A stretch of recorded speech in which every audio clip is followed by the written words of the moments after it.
আসসালামু আলাইকুম ওয়া রাহমাতুল্লাহি ওয়া বারাকাতুহু। নাহমাদুহু ওয়া নুসাল্লি আলা রাসূলিহিল কারীম, আম্মা বা'দ। আউযু বিল্লাহি মিনাশ শাইতানির রাজীম। সাব্বাহা লিল্লাহি মা ফিস সামাওয়াতি ওয়াল আরদ ওয়া হুয়াল আজিজুল হাকীম। সম্মানিত উপস্থিতি, আজকে ইনশাআল্লাহ আমরা সূরা হাদিদ এবং সূরা মুজাদালা এই দুটি সূরার তাফসীর করব। তো সূরা হাদিদ, এই সূরার অর্থ হলো লোহা। তো লোহা আল্লাহ তাআলার দেওয়া একটা বিশেষ নিয়ামত এই পৃথিবীবাসীর জন্য, সেই সম্পর্কে আলোচনা করা হয়েছে এই সূরাতে। এবং লোহার আগমন পৃথিবীতে কিভাবে হয়েছে সেই বিষয়ে আলোচনা করা হয়েছে। এই কারণে এই সূরার নামকরণ করা হয়েছে সূরা হাদিদ। সূরার শুরুতে মহান রব্বুল আলামিন বিশেষভাবে এখন থেকে যে সকল সূরা আসবে অধিকাংশ সূরাই সাধারণত পরকালীন জীবনের প্রতি উদ্বুদ্ধ করা হয়েছে। আল্লাহ তাআলার তাওহীদের রুবুবিয়্যাহ, আল্লাহ তাআলার শক্তিমত্তা, আল্লাহ তাআলার সৃষ্টি ইত্যাদি বিষয় নিয়ে আলোচনা করা হয়েছে। তাওহীদের রুবুবিয়্যাহ, উলুহিয়্যাহ এবং আসমায়ে সিফাত, এই বিষয়গুলি নিয়ে মূলত আলোচনা করা হয়েছে। পরকালীন জীবন সম্পর্কে আলোচনা করা হয়েছে। এরপর থেকে যত সূরা আছে, সব সূরা, প্রায় অধিকাংশ সূরাতেই পরকালীন জীবনের আলোচনা আছে। তো এই সূরাটাও অনুরূপ। এই সূরাতে মহান রব্বুল আলামিন বলেছেন, সাব্বাহা লিল্লাহি মা ফিস সামাওয়াতি ওয়াল আরদ। আল্লাহ তাআলার গুণকীর্তন করে আসমান এবং জমিন, এই আকাশমণ্ডল এবং নবমণ্ডলে যা কিছু রয়েছে সবাই আল্লাহ তাআলার প্রশংসা করে, আল্লাহ তাআলার গুণকীর্তন করে। ওয়া হুয়াল আজিজুল হাকীম, তিনি হলেন পরাক্রমশালী, প্রজ্ঞাময়, জ্ঞানী। তো সেই আল্লাহ তাআলার প্রশংসা করে আসমান জমিনে যা কিছু আছে। এটা আসমানে ফেরেশতাগণ আছেন, এরপর আসমান সে নিজেও আল্লাহর প্রশংসা করে, জমিন নিজেও আল্লাহর প্রশংসা করে। জমিনের উপর যা কিছু আছে সৃষ্টিকুল, পাহাড় পর্বত এবং সেই সাথে জীবজন্তু, মানুষ, গাছপালা, তরুলতা সকলেই আল্লাহ তাআলার প্রশংসা করে। ওয়ালাকিল্লা তাফকাহুনা তাসবিহাকুম, কিন্তু তোমরা মানুষ হিসেবে তাদের গুণকীর্তন তোমরা বুঝতে পারো না। এরপর আমরা বলেছিলাম কোন শব্দ বলার মাধ্যমে তারা আল্লাহ তাআলা গুণকীর্তন করে। কোন শব্দ? সুবহানাল্লাহি ওয়া বিহামদিহি। সুবহানাল্লাহি ওয়া বিহামদিহি, এই শব্দ বলার মাধ্যমে তারা আল্লাহ তাআলার গুণকীর্তন করে, যেটা নূহ আলাইহিস সালাম তার সন্তানকে যখন ওসিয়ত করেছিলেন তখন দুইটা আমল করতে বলেছিলেন। তার মধ্যে একটা হলো যে সুবহানাল্লাহি ওয়া বিহামদিহি বলে আল্লাহ তাআলার জিকির করা, কেননা ওয়াহিয়া তাসবিহু খালক, মানে পুরা সৃষ্টিকুলের গুণকীর্তনের বাক্য হলো এই বাক্যটা। এরপর লা ইলাহা ইল্লাল্লাহ বলার পরামর্শ দিয়েছিলেন, কেননা লা ইলাহা ইল্লাল্লাহ বললে মিজানের পাল্লা এই ব্যক্তির সবচেয়ে বেশি ভারী হবে। তো এই দুটি আমলের কথা বলেছিলেন। নূহ আলাইহিস সালাম মৃত্যুর পূর্বে তার সন্তানকে ওসিয়ত করে গিয়েছিলেন। তো এই আয়াতে আল্লাহ তাআলা বললেন আসমান এবং জমিন এবং আকাশমণ্ডল, নবমণ্ডল, ভূমণ্ডল, এই সকল কিছুই আল্লাহ তাআলার প্রশংসা করে। এরপর আল্লাহ তাআলার দুইটি নাম, আজিজ পরাক্রমশালী, হাকিম তিনি প্রজ্ঞাময়, জ্ঞানী, এই দুটি অর্থ উল্লেখ করা হয়েছে, দুটি নাম উল্লেখ করা হয়েছে। লাহু মুলকুস সামাওয়াতি ওয়াল আরদ, আসমান জমিনের রাজত্ব আল্লাহ তাআলার জন্য। ইউহয়ি ওয়া ইউমীত, আল্লাহ তাআলা জীবন দান করেন, মৃত্যু দান করেন। তাহলে এগুলা হলো আল্লাহ তাআলার ক্ষমতা, তাওহীদের রুবুবিয়্যাহ। আল্লাহ তাআলা যে রব, সৃষ্টিকর্তা, রিজিক দাতা, মৃত্যুদাতা, এই সকল কাজের মালিক হলেন আল্লাহ তাআলা। তো সেইগুলি আল্লাহ তাআলা উল্লেখ করেছেন যে তিনি জীবন দান করেন, মৃত্যু দান করেন। ওহু আলা কুল্লি শাইইন কাদির, তিনি সব কিছু করতে সক্ষম। ওয়াল আউয়াল ওয়াল আখির ওয়াল যাহির ওয়াল বাতিন, এরপর আল্লাহ তাআলা তার আরো চারটি নাম এখানে উল্লেখ করেছেন। ওয়াল আউয়াল, তিনি হলেন প্রথম, অর্থাৎ তার পূর্বে কেউ ছিল না, কোনো কিছু ছিল না তার পূর্বে, আল্লাহ তাআলাই হলেন প্রথম। সুতরাং আসমান জমিন, আরশ, এরপর যা কিছু আছে, কুরসি, কোনো কিছুই ছিল না। ফেরেশতাগণ, মানুষ, জিনজাতি, কোনো কিছুই ছিল না, শুধুমাত্র আল্লাহ তাআলা ছিলেন। এরপর আল্লাহ তাআলা ইচ্ছা পোষণ করেছেন সৃষ্টি করার, তিনি সৃষ্টি করেছেন। কেন সৃষ্টি করেছেন? ইবাদতের জন্য। কেন তিনি ইবাদতটা চান? কারণ আল্লাহ তাআলা পছন্দ করেন, ভালোবাসেন যে সৃষ্টিকুল তার উপাসনা করুক। এই ভালোবাসার চাওয়া থেকে আল্লাহ তাআলা সকল সৃষ্টিকুল সৃষ্টি করেছেন এবং তারা আল্লাহ তাআলার গুণকীর্তন করে। মানুষের মধ্যে অনেকে করে, অনেকে করে না, জিন জাতির মধ্যে অনেকে করে, অনেকে করে না, কিন্তু বাকি সকল সৃষ্টিকুল একমাত্র আল্লাহ তাআলার উপাসনা করে। হুয়াল আউয়াল, তিনি হলেন প্রথম, ওয়াল আখির, তিনি সর্বশেষ। অর্থাৎ এই সব কিছু যদি ধ্বংস হয়ে যায়, সৃষ্টিকুল সব যদি আল্লাহ তাআলা মিটিয়ে ফেলেন, ধ্বংস করে ফেলেন, সর্বশেষ তিনিই থাকবেন, আর কেউ থাকবে না। ওয়াজ-যাহির ওয়াল বাতিন, ওয়াজ-যাহির মানে যিনি হলেন বিজয়ী, সকল সৃষ্টিকুলের উপর তিনি হলেন বিজয়ী, প্রকাশ্য, তিনি বিজয়ী। ওয়াল বাতিন, এবং তিনি গুপ্ত। অর্থাৎ এখানে দুটি অর্থ রয়েছে। গুপ্ত বলতে একটা অর্থ হলো যে তিনি সৃষ্টিকুলের দৃষ্টির আড়ালে, সৃষ্টিকুলের দৃষ্টির আড়ালে আছেন তিনি। আর আরেকটা অর্থ হলো বাতেন, তিনি সকল গোপনীয় বিষয়গুলি সম্পর্কে তিনি অবহিত, গুপ্ত বিষয় সম্পর্কে, গোপনীয় বিষয় সম্পর্কে তিনি অবহিত। তাহলে তিনি হলেন প্রথম, তিনি সর্বশেষ, তিনি হলেন বিজয়ী, এবং তিনি হলেন গুপ্ত। ওহুয়া বিকুল্লি শাইইন আলিম, তিনি সকল বিষয় সম্পর্কে অবহিত। তাহলে ইতিমধ্যে আল্লাহ তাআলার 5টি নাম, 7টি নাম ইতিমধ্যে উল্লেখ করা হয়েছে। আজিজ, হাকিম, কদির, আউয়াল, আখির, যাহির, বাতিন, এবং সেই সাথে 8ম নাম আলিম। এই নামগুলি আল্লাহ তাআলার ইতিমধ্যে উল্লেখ করা হয়েছে। এরপর মহান রব্বুল আলামিন বলেছেন, হুয়াল্লাযী খালাকাস সামাওয়াতি ওয়াল আরদা ফি সিত্তাতি আইয়াম, আল্লাহ তাআলাই আসমান জমিন সৃষ্টি করেছেন 6 দিনে। তো 6 দিনে তিনি সৃষ্টি করেছেন। তাহলে এর পূর্বে, এই সৃষ্টি করার পূর্বে কোনো কিছুই ছিল না, আসমান জমিন বলতে কোনো কিছু ছিল না। আর এই সৃষ্টির পূর্বে, এর পূর্বে অর্থাৎ আসমান জমিন সৃষ্টির পূর্বে কিন্তু আল্লাহ তাআলা আরশ সৃষ্টি করেছিলেন। আরশ ছিল, ওয়া কানা আরশুহু আলাল মা, আরশ ছিল এবং পানিও ছিল। আর আল্লাহ তাআলার আরশটা ছিল পানির উপর, ওয়া কানা আরশুহু আলাল মা, পানির উপর ছিল আল্লাহ তাআলার আরশ। এরপর যখন আল্লাহ তাআলা সৃষ্টি করার ইচ্ছা পোষণ করলেন যে 7টি আসমান 7টি জমিন সৃষ্টি করবেন, তখন এটা সৃষ্টি করার পর তারপর আল্লাহ তাআলা সুম্মাস্তাওয়া ইলাল আরশ, সুম্মাস্তাওয়া ইলাস সামাই ফাসাওয়াহুন্না সাবআ সামাওয়াত, আল্লাহ তাআলা এরপর মনোনিবেশ করলেন 7 আসমানের দিকে, এটাকে 7টি আসমানে বিভক্ত করলেন। এরপর এই 7 আসমানের উপরে আল্লাহ তাআলা তার আরশ নিয়ে ওখানে থাকেন। তাহলে আল্লাহ তাআলার অবস্থান হলো 7 আসমানের উপরে আরশে। আর ইতিপূর্বে 7 আসমান 7 জমিন সৃষ্টি করার পূর্বে তিনি ছিলেন, আরশ ছিল এবং পানি ছিল। আরো সৃষ্টিকুল থাকতে পারে, কিন্তু আমাদেরকে যতটুকু জানানো হয়েছে, অবহিত করা হয়েছে, সেটা হলো এইগুলি। এরপর আরো একটা বিষয় আসে, কলম। আউয়ালু মা খালাকাল্লাহুল কলাম, আল্লাহ তাআলা সর্বপ্রথম যা সৃষ্টি করেছেন সেটা হলো কলম।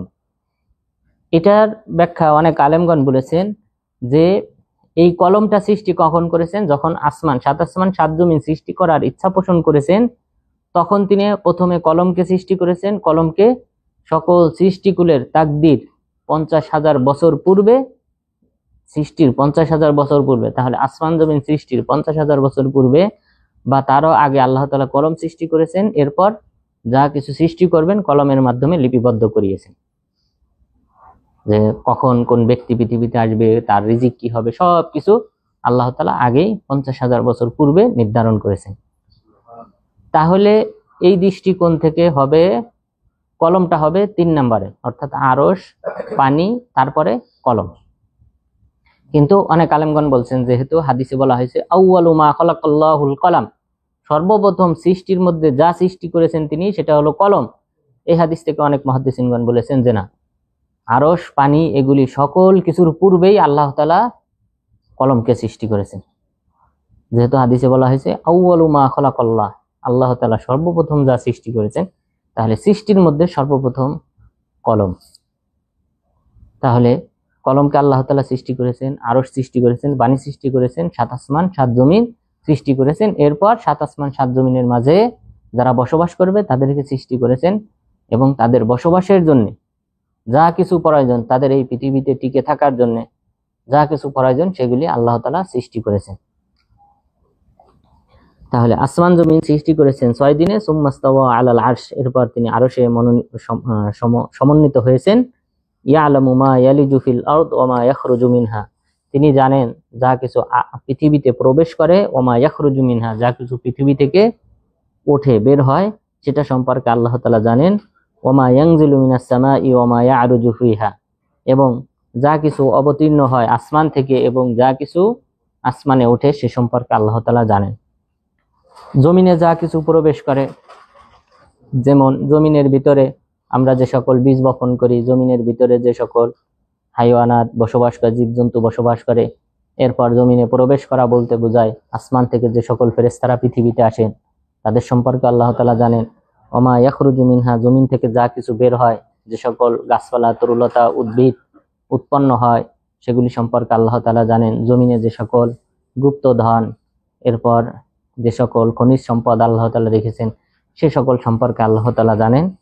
এরপর ওমা ইয়ানজিলু মিনাস সামা, আসমান থেকে যা কিছু অবতীর্ণ হয়, বৃষ্টিপাত অবতীর্ণ হয়, এরপর ফেরেশতাগণ আসমান থেকে পৃথিবীতে আসেন। ওমা ইয়ারুজু ফিহা, এবং যা কিছু আসমানে ওঠে সে সম্পর্কে আল্লাহ তাআলা জানেন।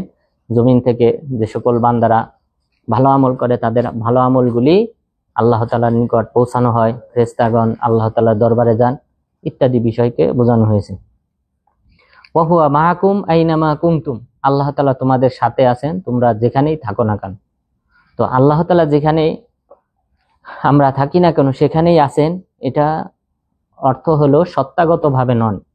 অর্থাৎ আমরা জানি যে আল্লাহ তাআলা সাত আসমানের উপরে আছেন, আর রহমানু আলাল আরশি ইস্তাওয়া, আল্লাহ তাআলা আরশে সমসীন হয়েছেন, আর আরশটা হলো সাত আসমানের উপরে। তাহলে আল্লাহ তাআলা আরশেই আছেন, আর আমাদের সাথে আছেন কিভাবে? আল্লাহ তাআলার ইলমের দিক থেকে আল্লাহ তাআলা আমাদের সম্পর্কে জানেন, এই জ্ঞানের দিক থেকে আল্লাহ তাআলা আমাদের সাথে আছেন। এরপর তিনি দেখেন, সাত আসমানের উপর থেকে আল্লাহ তাআলা আমাদেরকে দেখেন, দেখার দিক থেকে তিনি আমাদের সাথে আছেন। এরপর মুসাআদা, সহযোগিতা করার ক্ষেত্রে আল্লাহ তাআলা আমাদের সাথে আছেন। বান্দার কখন কি প্রয়োজন আল্লাহ তাআলা বান্দাকে সাহায্য করেন, সহযোগিতা করেন। তাহলে ইত্যাদি দিক থেকে আল্লাহ তাআলা আমাদের সবার সাথে আছেন, আমাদের কথা শুনেন, আমাদের উঠা বসা নড়াচড়া সব কিছু সম্পর্কে তিনি অবহিত। এই দৃষ্টিকোণ থেকে বলা হয়েছে তিনি তোমরা যেখানেই থাকো না কেন আমি তোমাদের সাথে আছি। কিন্তু সত্তাগতভাবে না, সত্তাগতভাবে না। এটা কেন? কারণ হলো যদি আমরা বলি যে আল্লাহ তাআলা আমাদের সবার সাথে আছেন, তারপর সত্তাগতভাবে তিনি সব জায়গায় আছেন, তাহলে যে সমস্যাটা সেটা হলো যে আল্লাহ তাআলা হলেন পুত পবিত্র। আল্লাহ তাআলা হলেন পুত পবিত্র। এই পৃথিবীতে অসংখ্য স্থান রয়েছে, ময়লাময় স্থান। এই ময়লাময় স্থানেও আবশ্যক হয়ে যায় বলা যে এখানেও কে আছেন? নাউযুবিল্লাহ, আল্লাহ তাআলা আছেন। এটা একটা দিক। দ্বিতীয় আরেকটা দিক, যদি আমরা বলি তিনি সব জায়গায় আছেন, সর্বত্র বিরাজমান, তাহলে যে আকীদাটা আবশ্যক হয়ে যায় সেটা হলো যে আমার সাথে আছে, আপনার সাথে আছে, জমিনের সাথে আছেন, তারপর মাটির সাথে আছে, বাতাসের সাথে আছেন, সবকিছু। তার মানে সবকিছু আল্লাহ। নাউযুবিল্লাহ। এই যে সর্বস্ববাদ, যে সবকিছু আল্লাহ, খোদা, এটা হলো সুফিবাদের আকীদা। তারপর হিন্দুদের আকীদা যে সবকিছু খোদা, সবকিছু আল্লাহ, এটা হলো হিন্দুদের আকীদা। এবং সেই সাথে সর্বস্ববাদ যে সকল সুফিবাদ রয়েছে তাদের আকীদা যে আল্লাহ তাআলা সর্বত্র আছেন এবং তার মানে সবকিছু খোদা, সবকিছু আল্লাহ, আল্লাহ তাআলা সবকিছুর সাথে মিশে আছে। এই আকীদা যদি কেউ পোষণ করে এটা কুফরি আকীদা। কেউ যদি মনে করে আল্লাহ তাআলা, তাহলে এই ব্যক্তিটাও নিজেকে আল্লাহ তাআলা দাবিকারী এবং পরোক্ষভাবে সে নিজেকে আল্লাহ দাবিকারী। কারণ যেহেতু তিনি সব জায়গায় আছেন, তার সাথেও আছেন, সবকিছুর সাথে মিশে আছে, তাহলে সবকিছু খোদা। যেমন হিন্দুদের আকীদা যে কোনো একজন হিন্দু দেখতে পেল যে শাপলা পাতার উপর একটা ব্যাঙ বসে আছে। এই ব্যাঙকে একটা সাপ ধাওয়া করেছে। ধাওয়া করার পর এই ব্যাঙটা পানিতে লুকিয়েছে। লুকানোর পর সে বলতেছে হরির উপর হরি, হরি শোভা পায়, হরিকে দেখে হরি হরিতে লুকায়। অর্থাৎ তাহলে হরির উপর হরি, অর্থাৎ এই শাপলা পাতার উপর, শাপলা পাতাটাও হরি, খোদা, এর উপর বসে আছে ব্যাঙ, ব্যাঙও হরি, আর হরিকে দেখে, সাপকে দেখে ব্যাঙ পানিতে লুকায়, হরি হরিতে লুকায়। তাহলে এই সাপটাও হরি, ব্যাঙটাও হরি, এরপর এই পানিতে লুকায়, পানিও হরি, সব কিছু হরি। নাউযুবিল্লাহ। এই যে আকীদা, এটা আবশ্যক হয়ে যায় যদি আমরা এই কথা বলি। তাহলে কোরআনে আল্লাহ তাআলা 5 জায়গায় বলেছেন যে আর রহমানু আলাল আরশি ইস্তাওয়া, আল্লাহ তাআলা 7 আসমানের উপর আরশে আছেন। আল্লাহ তাআলা আরশে আযমে আছেন। আর যে সকল আয়াতে বলা হয়েছে আমি সকলের সাথে আছি, বান্দাদের সাথে আছি, এটা দ্বারা উদ্দেশ্য হলো সাহায্য সহযোগিতার দিক থেকে এবং দেখার দিক থেকে এবং সেই সাথে শ্রবণের দিক থেকে আল্লাহ তাআলা সব জায়গায় আছে। আমাদের প্রধানমন্ত্রী যদি তিনি বলেন যে আমি বাংলাদেশের প্রত্যেক নাগরিকের সাথে আছি, এটা দ্বারা কি আমরা এটা বুঝি যে তার মানে তিনি আমাদের সবার সাথে লেগে আছেন? না, তার মানে এটা বোঝাইতে চান যে আমার বাংলাদেশের নাগরিক কোনো দেশে গিয়ে যদি সে সমস্যায় পড়ে, পাসপোর্টের সাপোর্ট লাগে এবং আমাদের রাষ্ট্রীয় কোনো সাপোর্টের প্রয়োজন হয়, সেই সাপোর্ট আমরা করব। এটা বোঝায় সাহায্য সহযোগিতা যা প্রয়োজন আমরা সেটা করব, আমরা এটাও বুঝি। তো অনুরূপভাবে আল্লাহ তাআলা এখানে বলেছেন যে ওহুয়া মাআকুম আইনামা কুনতুম, তোমরা যেখানেই থাকো না কেন সেখানেই আল্লাহ তাআলা আছেন। আল্লাহু বিমা তা'মালুনা বাসীর, আল্লাহ তাআলা তোমরা যে সকল আমল করো, কাজ করো, সেগুলি সম্পর্কে অবহিত, তিনি সেগুলি দেখেন। লাহু মুলকুস সামাওয়াতি ওয়াল আরদ, তার জন্যই আসমান জমিনের রাজত্ব। ওয়া ইলাল্লাহি তুরজাউল উমুর, এবং আল্লাহ তাআলার নিকটই সকল কিছুর প্রত্যাবর্তন।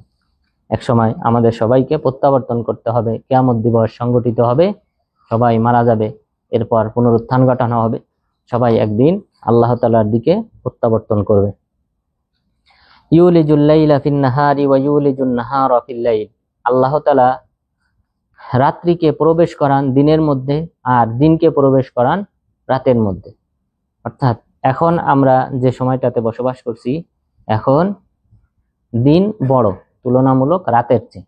এটাকেই বোঝানো হয়েছে যে আল্লাহ তাআলা কখনো কখনো দিনকে লম্বা করেন, বড় করেন, আবার কখনো কখনো রাতকে বড় করেন, আবার কোনো কোনো সময় দিনকে ছোট করেন, রাতকে ছোট করেন। এটাই হলো উদ্দেশ্য যে ইউলিজুল লাইলা ফিন নাহার, আল্লাহ তাআলা রাত্রিকে দিনের মধ্যে প্রবেশ করান, ও ইউলিজুন নাহারা ফিল লাইল, এবং তিনি দিনকে প্রবেশ করান রাতের মাঝে। অর্থাৎ মৌসুমের পরিবর্তন যেটা হয়, এটা আল্লাহ তাআলার দেওয়া একটা বড় নিয়ামত।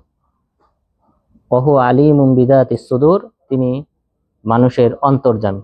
আলিমুম বিযাতিস সুদূর, তিনি সব কিছু সম্পর্কে, মানুষের অন্তরে যা কিছু রয়েছে সেই অন্তর্যামী, অন্তরের খবর সম্পর্কে তিনি অবহিত।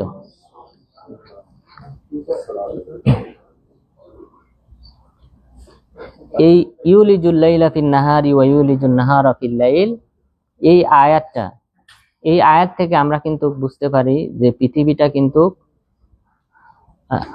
গোলাকার, পৃথিবীটা সমতল না। পুরা পৃথিবী যদি সমতল হতো তাহলে রাত দিনের আবর্তন হতো না। পৃথিবী যদি পুরা সমতল হতো, টেবিলের মতো এরকম সমতল হতো, তাহলে রাত দিনের আবর্তন হতো না। কারণ সব সময় এই পৃথিবীর দিকে, সূর্যের দিকে, এই পৃথিবীর উপরের অংশটা যে অংশটা থাকতো, সেই অংশতেই শুধুমাত্র সূর্যের আলো পড়তো। অর্থাৎ সব সময় এখানে এই উপরের অংশে কি থাকতো? দিন থাকতো, আর নিচের অংশে সব সময় রাত থাকতো। তো গোলাকার হওয়ার কারণে এই দিন রাতের আবর্তন হয়, কখনো রাত হয়, কখনো দিন হয়। কারণ সূর্যের আলোটা পৃথিবী গোলাকৃত হওয়ার কারণে এই সব সাইডে আস্তে আস্তে, যেহেতু পৃথিবী ঘূর্ণায়মান, সুতরাং এই পৃথিবীর বিভিন্ন অঞ্চলে বিভিন্ন সময় এই সূর্যের আলোটা পড়ে। তো এই রাত দিনের আবর্তন, এই আয়াত থেকে বোঝা যায় পৃথিবী গোলাকার, পৃথিবী সমতল নয়।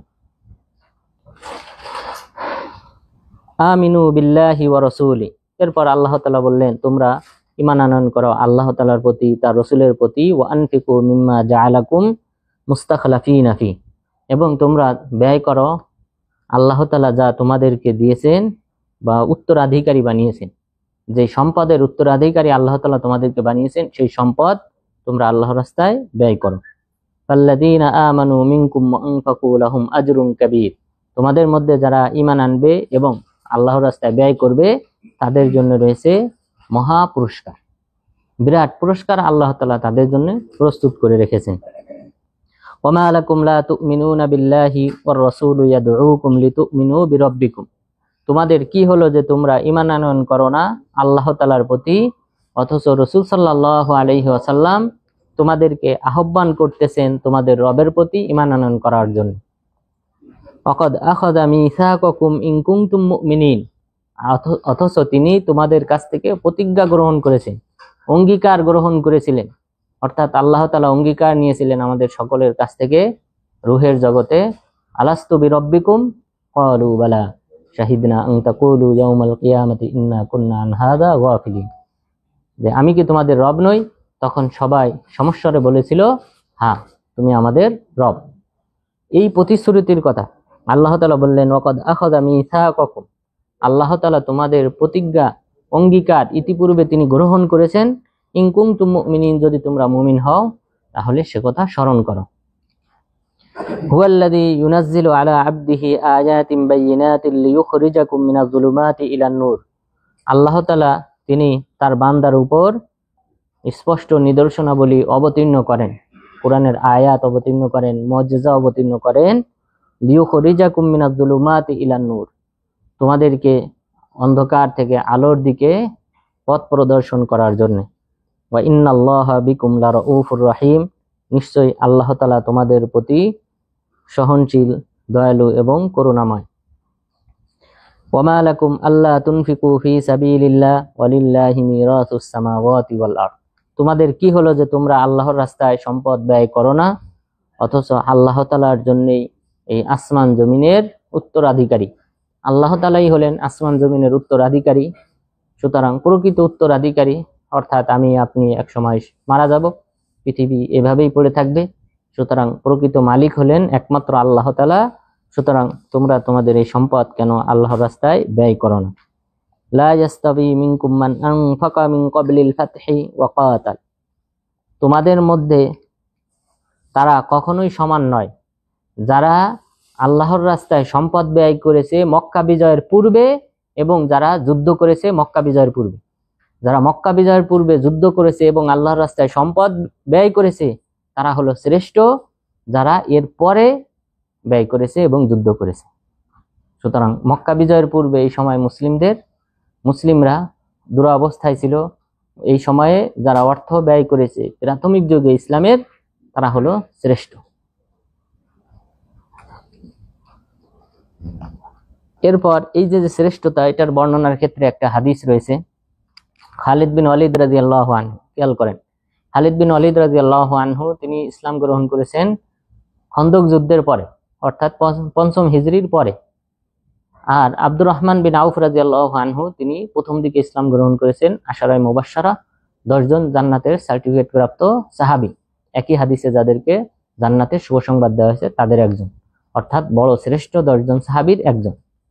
এই ২ জন সাহাবীর মাঝে দ্বন্দ্ব হয়। দ্বন্দ্ব হওয়ার পর খালিদ বিন ওয়ালিদ রাদিয়াল্লাহু আনহু আব্দুর রহমান বিন আউফ রাদিয়াল্লাহু আনহুকে কিছু কটূক্তি করেন। কটূক্তি করার পর আব্দুর রহমান বিন আউফ রাদিয়াল্লাহু আনহু রাসূল সাল্লাল্লাহু আলাইহি ওয়াসাল্লামের কাছে বিচার দিলেন।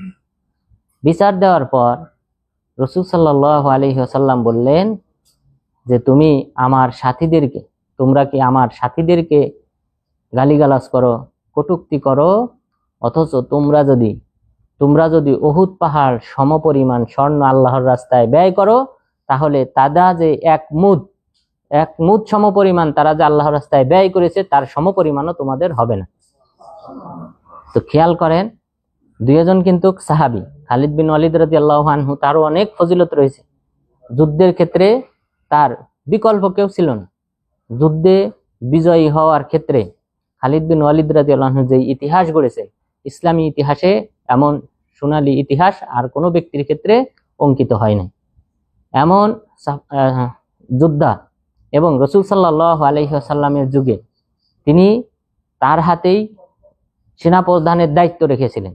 আবু বকর রাদিয়াল্লাহু আনহু তার পুরাটা ২.৫ বছরে তার হাতেই সেনাপ্রধানের দায়িত্ব রেখেছিলেন।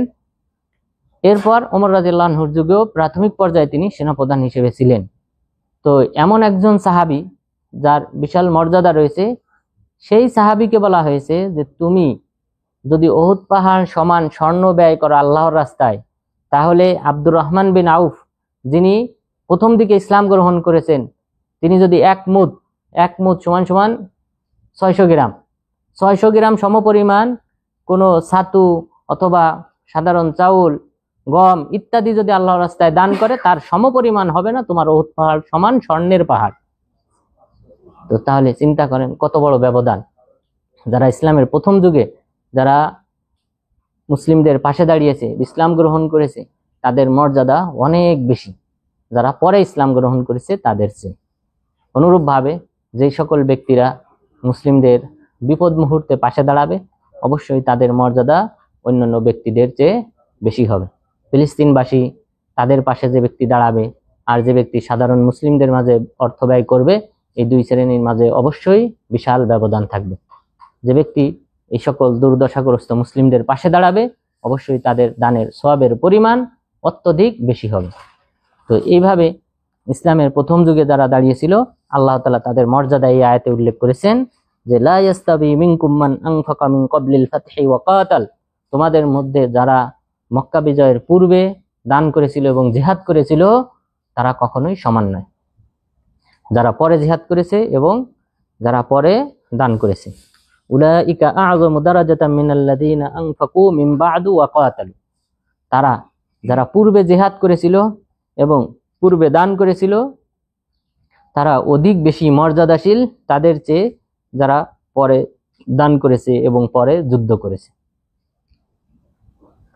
ওয়াকুল্লা ওয়াদাল্লাহুল হুসনা, তবে আল্লাহ তাআলা উভয় শ্রেণীকে উত্তম প্রতিদানের প্রতিশ্রুতি দিয়েছেন, অর্থাৎ জান্নাতের প্রতিশ্রুতি সবাইকে দেওয়া হয়েছে। যারা মক্কা বিজয়ের পূর্বে ইসলাম গ্রহণ করেছে, পরে ইসলাম গ্রহণ করেছে, সবাইকেই জান্নাতের শুভ সংবাদ দেওয়া হয়েছে।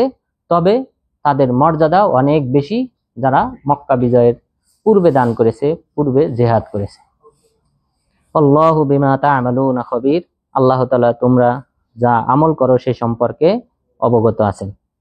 মান যাল্লাযী ইউকরিদুল্লাহা করদান হাসানান ফায়ুদাইফাহু লাহু ওয়া লাহু আজরুন কারীম, তোমাদের মধ্যে কে আছে আল্লাহ তাআলাকে উত্তম ঋণ দান করবে, আল্লাহ তাআলা বিনিময়ে তাকে বহুগুণ বেশি সওয়াব দান করবেন এবং তার জন্য সম্মানজনক পুরস্কার প্রস্তুত করে রাখা হয়েছে। এই আয়াতে আল্লাহ তাআলা কর্জে হাসানা তথা ঋণ দেওয়া, মানুষকে টাকা ধার দেওয়া, এই সম্পর্কের যে ফজিলত সেই সম্পর্কে উল্লেখ করেছেন। দেখেন এই ঋণ দেওয়াটাকে, আমরা তো ঋণ দেই কাকে? মানুষকে, পার্শ্ববর্তী কোনো ব্যক্তিকে, প্রতিবেশীকে, পরিচিত ব্যক্তিকে আমরা ঋণ দিই। আল্লাহ তাআলা সেই ঋণটাকে ব্যাখ্যা করেছেন কিভাবে? মান যাল্লাযী ইউকরিদুল্লাহা, তোমাদের মধ্যে কে আছে আল্লাহ তাআলাকে ঋণ দেবে। ঋণ তো আমরা আল্লাহকে দেই না। বাইতুল্লাহ, কাবা ঘরের নাম বাইতুল্লাহ, আল্লাহর ঘর। বাইতুল্লাহ আল্লাহর ঘর। তো আল্লাহর দিকে নিসবত করার কারণে এই বাইতুল্লাহর মান সম্মান বহুগুণ বেশি অন্যান্য বাইতুল্লাহর চেয়ে, অন্যান্য ঘরের চেয়ে। ঠিক অনুরূপভাবে মাসের মধ্যে একটা মাস রয়েছে যেই মাসের দিকে নিসবত করা হয়েছে আল্লাহ তাআলার দিকে, সেটা হলো কোন মাস? মুহররম মাস, শাহরুল্লাহিল মুহররম, আল্লাহর মাস যার নাম মুহররম। তো এই যে আল্লাহর দিকে নিসবত করা হয় সম্মান বোঝানোর জন্য, তো এই কর্জে হাসানাকে সম্মান বোঝানোর জন্য নিসবত করা হয়েছে আল্লাহ তাআলার দিকে, যে কে আছে তোমাদের মধ্যে যে আল্লাহ তাআলাকে ঋণ প্রদান করবে, উত্তম ঋণ প্রদান করবে। আর কেউ ঋণ প্রদান করলে ফায়ুদাইফাহু লাহু, আল্লাহ তাআলা তাকে এর প্রতিদান বহুগুণ বৃদ্ধি করে দিবেন, চক্র বৃদ্ধি হারে তাকে প্রতিদান দান করবেন। এরপরে বললেন ওয়ালাহু আজরুন কারীম, এবং তার জন্য রয়েছে সম্মানজনক পুরস্কার। সুতরাং ঋণ দেওয়ার এটা বিরাট একটা ফজিলত রয়েছে। তো ঋণ দেওয়ার ক্ষেত্রে সবাই চেষ্টা করবেন ঋণ প্রদানের ক্ষেত্রে নিজেদের একটা আলাদা একটা ফান্ড তৈরি করার, যে 1 লাখ 2 লাখ টাকা এটা নির্দিষ্ট থাকবে আপনার আইডিয়াতে, যে এই টাকাটা শুধু আমি রাখবো, নিজে কোনো সময় নিজের কাজে ব্যয় করব না, এটা শুধু থাকবে ঘুরপাক খাবে ঋণ দেওয়ার ক্ষেত্রে। যে কোনো একজনকে ঋণ দিলাম, সে দেওয়ার পর আরেকজনকে দিলাম, অর্থাৎ এই টাকাটা যেন আপনার দৃষ্টিতে অক্ষ হিসেবে থাকলো, আপনি এইটা ঋণ হিসেবে ব্যবহার করবেন। যখন কেউ ঋণ চায় তাকে ওই টাকাটার মধ্যে সীমাবদ্ধর মধ্যে আপনি ঋণ দেবেন। কারণ আপনারা জানেন দেশে অনেক ধরনের ধোঁকাবাজ, অনেকে ঋণ নেয় কিন্তু কার টাকা ফেরত দেয় না। তো এই জাতীয় সমস্যা থেকে এড়ানোর জন্য যে আপনি নির্দিষ্ট করে অবশ্যই আমানতদারিতা খুঁজে বের করার চেষ্টা করবেন, এরপর ঋণ দেবেন যেন এই অক্ষকৃত এই টাকাটা যেন এটা যদি আপনার হাত ছাড়া হয়ে যায় যেন আপনি তেমন বড় ধরনের কোনো ক্ষতিগ্রস্ত না হন। এই হিসেবে আপনি এরকম একটা আলাদা প্রত্যেক প্রবাসীর একটা ফান্ড থাকা দরকার ঋণের জন্য। কারণ আপনারা জানেন আমাদের দেশে প্রত্যেক ঘরে ঘরে, প্রত্যেক মহল্লায়, পাড়ায় এখন এই সুদি কারবার ঢুকে গেছে। বড় বড় সুদিরাম তৈরি হয়েছে প্রায় অধিকাংশ গ্রামে। অর্থাৎ আগে তো ছিল বিভিন্ন ব্যাংক দিত, সংস্থা দিত, কিন্তু এখন ব্যক্তি ব্যক্তি বড় বড় সুদিরাম হয়ে দাঁড়িয়েছে। এলাকার বিভিন্ন ব্যক্তি আছে যারা তাদের কাজই এটা, সুদের মাধ্যমে টাকা লাগিয়ে টাকা ইনকাম করে। তো এদেরকে থামানোর জন্য অবশ্যই ঋণের ব্যবস্থা চালু থাকতে হবে। এটা ঝুঁকিপূর্ণ হলেও, এই যুগে ঝুঁকিপূর্ণ হলেও সবাই চেষ্টা করবেন যে কোনো একটা অ্যামাউন্ট আপনার দৃষ্টিতে, আপনার আয়ত্তে থাকবে, যেটা আপনি শুধুমাত্র ঋণ দেওয়ার কাজে লাগাবেন। বিনিময়ে আল্লাহ তাআলা এই মহা পুরস্কারের কথা যে উল্লেখ করেছেন সেটা ইনশাআল্লাহ অবশ্যই আল্লাহ তাআলা দান করবেন। আল্লাহ তাআলা যেন আমাদেরকে এমন একটা ফান্ড তৈরি করার তৌফিক দান করেন, আমিন। এরপর মহান রব্বুল আলামিন বললেন, ইয়াউমা তারাল মুমিনিনা ওয়াল মুমিনাত ইয়াসআ নূরুহুম বাইনা আইদিহিম ওয়া বিআইমানিহিম। স্মরণ করো সেই দিবসের কথা যে সময়ে আপনি মুমিনদেরকে দেখবেন, মুমিন নর নারীদেরকে দেখবেন, ইয়াসআ নূরুহুম বাইনা আইদিহিম ওয়া বিআইমানিহিম, যেই মুমিন নর নারীদের নূর, জ্যোতি তাদের সামনে এবং ডানে, এটা এই নূরটা চমকাতে থাকবে। এই মুমিনদেরকে আল্লাহ তাআলা নূর দান করবেন, যেই নূরটা তাদের সামনে ডানে চমকাইতে থাকবে। বুশরাকুমুল ইয়াউম, আজ তোমাদের জন্য শুভ সংবাদ, জান্নাতুন তাজরি মিন তাহতিহাল আনহার খালিদিনা ফিহা।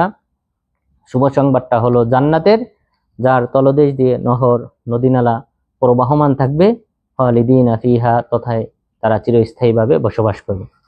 তো জান্নাতে প্রাসাদটা হবে উপরে, নিচ দিয়ে নহর নদীনালা এগুলি প্রবাহিত থাকবে।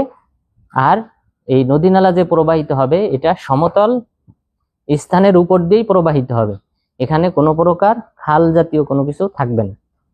অর্থাৎ সমতল এর উপর দিয়েই পানি প্রবাহমান থাকবে, সমতলের উপর দিয়েই পানি প্রবাহমান থাকবে, এখানে কোনো প্রকার খাল নদীনালা এই জাতীয় তৈরি হবে না। যালিকা হুয়াল ফাউজুল আযীম, এটাই তো মহা সাফল্য, যে কোনো ব্যক্তি জান্নাত অর্জন করবে, হাসরের ময়দানে নূর পাবে, এটাই তো মহা সাফল্য। অর্থাৎ নূরটা দেওয়া হবে মুমিনদেরকে, পুলসিরাত অতিক্রম করার সময় নূর দেওয়া হবে কোনো ব্যক্তির আমল এবং ইমানের উপর ভিত্তি করে। যার ইমান আমল যত বেশি মজবুত হবে, শক্তিশালী হবে, বেশি হবে, সেই অনুযায়ী তাকে নূর দেওয়া হবে। কেউ বিদ্যুৎ চমক, এরপর কেউ মিটিমিটি বাতি করে করে এইভাবে এই পুলসিরাতটা অতিক্রম করবে। যার ইমান যত বেশি হবে কেউ বিদ্যুৎ গতিতে পুলসিরাত অতিক্রম করে যাবে। এরপর কেউ উটের গতিতে, কেউ ঘোড়ার গতিতে অতিক্রম করবে। এরপর কিছু কিছু মানুষ থাকবে এমন ইমান দুর্বল যে তার পায়ের বৃদ্ধ আঙ্গুলিতে শুধুমাত্র জুই পোকার মতো কোনো রকম করে বাতি জ্বলবে, আবার নিভবে, যখন জ্বলবে তখন অতিক্রম করবে, চলবে, আবার থমকে যাবে, কারণ ওটা অন্ধকারময় স্থান। আর এর দুই পাশ থেকে কাওয়ালিব থাকবে, কাওয়ালিব লোহার শিক দুই দিক থেকে এইভাবে অনবরত আঘাত করতে থাকবে। আর এখানে যাদের গতি যত ক্ষীণ হবে তারা তত এটা দ্বারা আঘাতপ্রাপ্ত হবে, গোশত মাংস ছিঁড়ে যাবে, এইভাবে তাকে শাস্তি দেওয়া হবে। এরপর এক সময় এই পুলসিরাত অতিক্রম করবে। তো ওই সময় আল্লাহ তাআলা মুমিনদেরকে নূর দান করবেন। ইয়াউমা ইয়াকুলুল মুনাফিকুনা ওয়াল মুনাফিকাতু লিল্লাযীনা আমানু উনজুরুনা নাকতাবিস মিন নূরিকুম। আর স্মরণ করো সেই দিবসের কথা যেদিন মুনাফিক নর নারীরা তারা মুমিনদেরকে বলবে যে উনজুরুনা নাকতাবিস মিন নূরিকুম, আমাদের কিছু সময় দাও, অবকাশ দাও, যেন আমরা তোমাদের এই নূর, কিছু অংশ নূর আমরা যেন নিতে পারি, আমাদেরকে সেই সুযোগ দাও। কিল আরজিউ ওয়ারাআকুম, তখন বলা হবে তোমরা পশ্চাতে ফিরে যাও, অর্থাৎ তাদেরকে হটিয়ে দেওয়া হবে। মুমিনদের নূর যখন মুনাফিকরা নিতে আসবে তখন তাদেরকে পিছে হটিয়ে দেওয়া হবে। ফালতামিসু নূরা, তোমরা পিছে গিয়ে নূর অন্বেষণ করো, জ্যোতি অন্বেষণ করো। ফাযুরিবা বাইনাহুম বিসুরিন লাহু বাবুম বাতিনুহু ফীহির রাহমা ওয়া যাহিরুহু মিন কিবালিহিল আযাব। এরপর এই মুমিনদের মাঝে আর মুনাফিকদের মাঝে একটা আড়াল তৈরি করা হবে, লাহু বাব, সেই আড়াল, সেই দেওয়ালের আবার গেট থাকবে, সেই গেটের বাতিনহু ফিহির রহমা, ওই গেটের ভিতরে থাকবে রহমত, দয়া, আরাম আয়েশ, ওয়াজাহিরুহু মিন কিবালিহিল আযাব, এবং বাহিরের অংশে থাকবে শাস্তি। তাহলে মুমিনদের নূর যখন নিতে আসবে তখন তাদেরকে দেওয়াল তৈরির মাধ্যমে তাদেরকে আড়াল করে দেওয়া হবে। ইনাদুনাহুম আলাম নাকুম মাকুম, তখন তারা তাদেরকে আহ্বান করবে, অর্থাৎ মুনাফিকরা মুমিনদেরকে আহ্বান করে বলবে আলাম নাকুম মাকুম, দুনিয়াতে কি আমরা তোমাদের সাথে ছিলাম না? কারণ মুনাফিকরা আসলে, মুনাফিক বলা হয় তাদেরকে যারা ইসলাম গ্রহণ করেছে প্রকাশ্যে, ইসলাম গ্রহণ করেছে প্রকাশ্যে, আশহাদু আল্লা ইলাহা ইল্লাল্লাহ ওয়া আন্না মুহাম্মাদার রাসূলুল্লাহ, এই বাক্য যারা প্রকাশ্যে পাঠ করেছে তারা হলো করেছে, কিন্তু অন্তরে তারা ঘৃণা করে, অন্তরে তারা ঈমান আনে নাই, অন্তরে আল্লাহ এবং আল্লাহ রাসূলকে ঘৃণা করে, এই সকল ব্যক্তিদেরকে মুনাফিক বলা হয়। তো প্রকৃতপক্ষে মুনাফিকরা তো মুসলিমদের সুরতে, মুসলিমদের লিবাসে, মুসলিমদের সুরতে, আকৃতিতে, লিবাসেই তারা পৃথিবীতে বড় হয়েছে। তো এই কারণে তারা বলবে যে আলাম নাকুম মাকুম, আমরা কি তোমাদের সাথী ছিলাম না? তারা তো সাথী ছিল, কিন্তু অন্তরে তো তারা কুফরি পোষণ করত, এটাই ছিল বড় পার্থক্য। ক্বালু বালা ওয়ালাকিন্নাকুম ফাতানতুম আনফুসাকুম, কিন্তু তোমরা নিজেদেরকে ফিতনায় ফেলেছো, ওয়া তারাব্বাসতুম, এবং তোমরা আমাদের ক্ষতির আশঙ্কায় তোমরা অপেক্ষমান ছিলে, ওয়ারতাবতুম, তোমরা সন্দেহ পোষণ করেছিলে, অগররাতকুমুল আমানি, এবং তোমাদেরকে ধোঁকাগ্রস্ত করেছে তোমাদের আশা আকাঙ্ক্ষা, তোমাদের সুউচ্চ আশা আকাঙ্ক্ষা বিলাসিতা তোমাদেরকে ধোঁকাগ্রস্ত করেছে। হাত্তা যা আমরুল্লাহ, এমনকি আল্লাহর নির্দেশ তথা তোমাদের মৃত্যু এসে গেছে। অগররাকুম বিল্লাহিল গরুর, আর আল্লাহ তাআলা সম্পর্কে প্রতারক তোমাদেরকে প্রতারিত করেছে, ধোঁকাগ্রস্ত করেছে। অর্থাৎ গরুর বলতে এখানে বোঝানো হয়েছে শয়তান, শয়তান তোমাদেরকে প্ররোচিত করেছে, ধোঁকা দিয়েছে। ফালিয়াউমা লা ইউখাযু মিনকুম ফিদিয়া ওয়ালা মিনাল্লাযীনা কাফারু, আজ তোমাদের থেকেও কোনো প্রকার ফিদিয়া গ্রহণ করা হবে না, এবং কাফেরদের থেকেও না। তাহলে মুনাফিক এবং কাফের সবাই একই, তাদের থেকে কোনো প্রকার ফিদিয়া, বদলা, অর্থাৎ দুনিয়াতে মানুষ শাস্তি থেকে বাঁচার জন্য অর্থের বিনিময়ে বাঁচতে পারে, ফিদিয়া দিতে পারে, কিন্তু পরকালে তাদের পক্ষ থেকে কোনো প্রকার ফিদিয়া গ্রহণ করা হবে না। মাওয়াকুমুন নার, তোমাদের ঠিকানা হবে জাহান্নাম, হিয়া মাওলাকুম, এটাই তোমাদের জন্য উপযুক্ত, ওয়া বিসাল মাসির, এবং এটা কতই না নিকৃষ্ট স্থান, কতই না নিকৃষ্ট আবাসস্থল। এরপর আল্লাহ তাআলা মুমিনদেরকে লক্ষ্য করে বলেছেন, আলাম ইয়ানি লিল্লাযীনা আমানু আন তাখশা কুলুবুহুম লিযিকরিল্লাহ ওয়া মা নাযালা মিনাল হক, মুমিনদের কি এখনো সময় হয় নাই যে তাদের অন্তর বিগলিত হবে আল্লাহ তাআলার জিকিরে, এবং আল্লাহ তাআলার পক্ষ থেকে যে সত্য অবতারিত হয়েছে সেই সত্যের জন্য তাদের অন্তর বিগলিত হবে, সেই সময় কি এখনো হয় নাই? এটা কিন্তু মুমিনদেরকে আল্লাহ তাআলা সম্বোধন করেছেন আল্লাহ তাআলা অভিমুখী হওয়ার জন্য, অন্যায় অশ্লীল ফাহিশি কাজ পরিহার করার জন্য আল্লাহ তাআলা মুমিনদেরকে সম্বোধন করেছেন। এই আয়াতটি পাঠ একদা ফুজাইল ইবনে ইয়াজ রাহিমাহুল্লাহ, ফুজাইল ইবনে ইয়াজ রাহিমাহুল্লাহ তিনি দ্বিতীয় শতক হিজরির একজন বিখ্যাত আলেম, বিখ্যাত মুহাদ্দিস ফুজাইল ইবনে ইয়াজ রাহিমাহুল্লাহ। তিনি ডাকাত ছিলেন, এই খোরাসান অঞ্চলে তিনি ডাকাতি করতেন এবং প্রসিদ্ধ ডাকাত ছিলেন, লোকজন ভয় পেত। একদা রাতে তিনি দেখলেন যে এরকম একদল লোক তারা বলা বলি করতেছে যে রাতে এখন আর সফর করা যাবে না, কারণ ফুজাইল ইবনে ইয়াজ আমাদের উপর আক্রমণ করতে পারে। তো উনি শুনতেছেন তাদের এই কথোপকথন, তিনি আড়াল থেকে তাদের এই কথোপকথন শুনতেছেন যে তারা মুসলিমরা ভয় পায় আমাকে, যে আমি তাদের উপর আক্রমণ করব রাতের আধারে, এই কারণে তারা তাদের সফর যাত্রা থামিয়ে দিয়েছে। এরপর এই ব্যক্তি ডাকাতি করতে গিয়ে সেখানে দেখেন যে এক ব্যক্তি কোরআন তেলাওয়াত করতেছে, এবং কোরআন তেলাওয়াতের সময় এই আয়াত পাঠ করতেছে, আলাম ইয়ানি লিল্লাযীনা আমানু আন তাখশা কুলুবুহুম লিযিকরিল্লাহ ওয়া মা নাযালা মিনাল হক, মুমিনদের কি এখনো সময় হয় নাই যে তাদের অন্তর বিগলিত হবে আল্লাহ তাআলার স্মরণে, আল্লাহ তাআলার জিকিরে এবং আল্লাহ তাআলার পক্ষ থেকে যে কোরআন অবতীর্ণ হয়েছে সেই সত্য গ্রহণে তাদের অন্তর বিগলিত হবে, নরম হবে। সেই সময় কি এখনো হয় নাই? এই আয়াত শোনার পর তখন তিনি তওবা করেন। তওবা করে এরপর থেকে তিনি দেখেন বিখ্যাত মুহাদ্দিস হয়ে যান। মুসলিমদের মধ্যে প্রসিদ্ধ বিখ্যাত দ্বিতীয় হিজরির কোনো আলেমের নাম উল্লেখ করলে অবশ্যই ফুজাইল ইবনে ইয়াদ রাহিমাহুল্লাহর নাম উল্লেখ করতে হয়। এমন বিখ্যাত একজন মুহাদ্দিস হন পরবর্তীতে। তো সুতরাং এই সকল খিতাব, এই সম্বোধন আমাদেরকে বুঝতে হবে।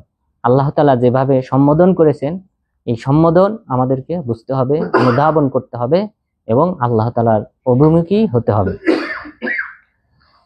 ওয়ালা ইয়াকুনু কাল্লাযীনা উতুল কিতাবা মিন ক্বাবলু, এবং এই মুমিনরা তাদের মতো হবে না যাদেরকে আমি কিতাব দান করেছিলাম ইতিপূর্বে, ফাতালা আলাইহিমুল আমাদ ফাকাসাত কুলুবুহুম, এরপর তাদের সময় যখন তাদের উপর লম্বা হলো, দীর্ঘ সময় যখন অতিক্রম হলো, এই কিতাব দেওয়ার পর দীর্ঘ যুগ যখন তাদের উপর অতিবাহিত হলো, ফাকাসাত কুলুবুহুম, তখন তাদের অন্তর কঠোর হয়ে গেল।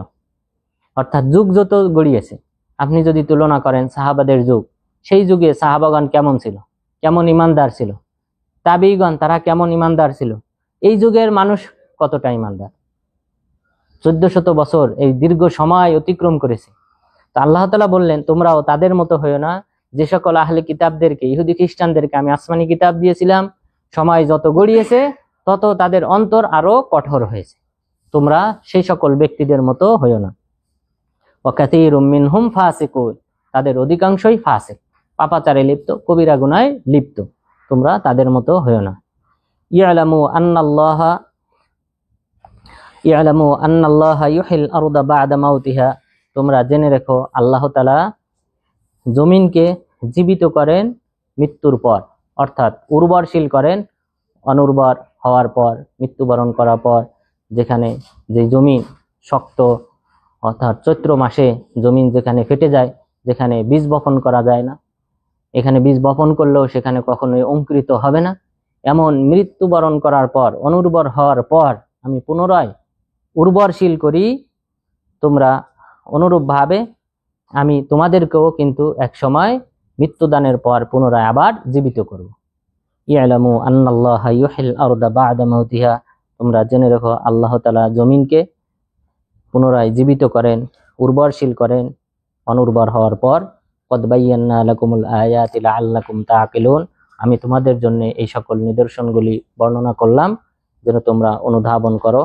ইন্নাল মুসাদ্দিকিনা ওয়াল মুসাদ্দিকাত ওয়া আকরাদুল্লাহা করদান হাসানা ইউদাআফ লাহুম ওয়া লাহুম আজরুন কারীম, নিশ্চয় যে সকল নর নারী সদকা প্রদান করে, আল্লাহর রাস্তায় দান করে এবং আল্লাহ তাআলাকে করজে হাসানা তথা উত্তম ঋণ দান করে, তাদেরকে বহুগুণ প্রতিদান বেশি দেওয়া হবে এবং তাদের জন্য রয়েছে সম্মানজনক পুরস্কার।